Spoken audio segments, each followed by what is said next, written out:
Kanto, nagluto ako. Ito, nagisa ko na yung mga pangsahog niya. Alam mo yung mga ito, mga leftover yan. Lahat leftover na gulay sa kinainan naming hotpot. Pati yung mga ulam na, yung balon-balonan atay, yung pork belly na adobo. Ilalagay ko na itong pansit canton.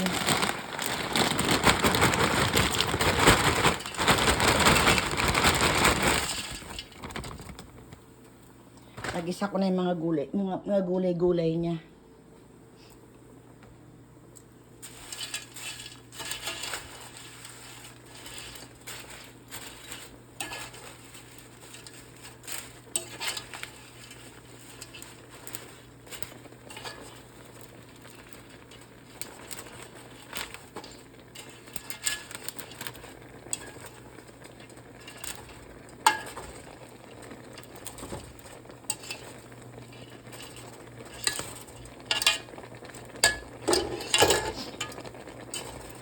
Alam mo yung sipon ko, hindi na talaga lumaya sa simula nung magkasakit ako nung nakaraang buwan, hindi na lumaya sa katawan ko yung sipon.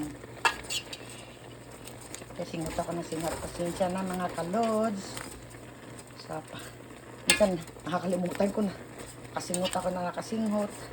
Kasi pag pinilit mong isinga minsan nakakabingi. Ilalagay ko na yung kanyang sahog. Ayan. Kakain ako niyan. Gusto ko may kanin.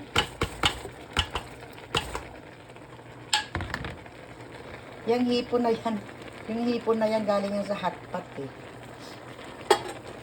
Di ba nakita niya may hipon? Doon sa kinakainan namin hotpot, may hipon. Ay minsan parang nakakatamad na magbalak. Higop na lang ang higop ng sabaw. Ayan na, luto na ang aking pansit canton.